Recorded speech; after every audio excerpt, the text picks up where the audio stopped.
Growing up, my parents had me in every sport I could think of and went from swimming to soccer to ice skating to cross country, but then I started playing softball. I knew from day one that this is a sport I would be playing for the rest of my life. I joined my first travel team in 4th grade and have played every year since. I would always see girls break fingers, sprain ankles, or get concussions from a collision in the outfield, and I always think to myself, I am so lucky I have never gotten hurt. Of course, I'd have a few cuts and bruises along the way, but never anything serious, until this summer before freshman year of college. My life was almost picture perfect. I had great friends, went on a vacation with my family, and was so excited to play for the university next year. But then, during a softball game, I was in a collision that would potentially crush those dreams of playing college softball forever. It was a beautiful sunny day, about 75 degrees, a perfect day to play softball. We had just started the game and we were away, which means that we batted first. A couple of girls had batted and then I was up. I hit the ball and ran all the way to second base.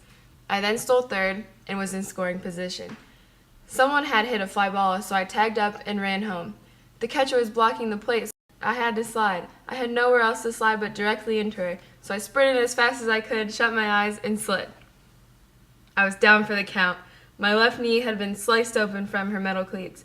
No one knew what to do. Everyone rushed over to help, but as soon as they caught a glimpse of the severed flesh, they had to walk away. Someone finally called 911 and the ambulance came.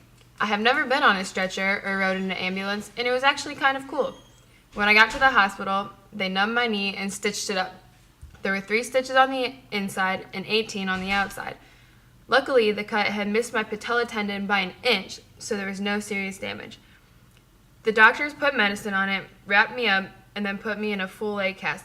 A full leg cast. You know, the one that covers your leg from your ankle to your thigh? I said, no way, Jose! But I was outnumbered and went home with the cast and crutches. I was on the struggle bus for about 3 weeks.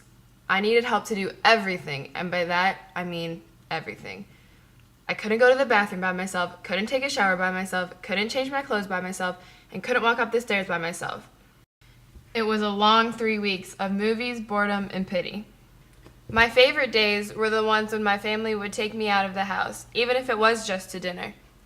I'm finally outside! Eventually, the 3 weeks were up, and I was able to get my stitches out and walk on my leg again. I thought everything was going to go back to normal, but this was not the case.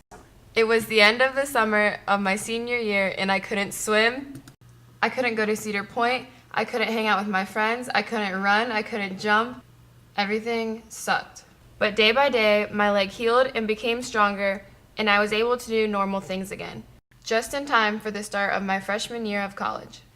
3 months later, my knee has almost fully recovered, but the scar will always be a constant reminder of that unfortunate event on the afternoon of July 7th, 2013.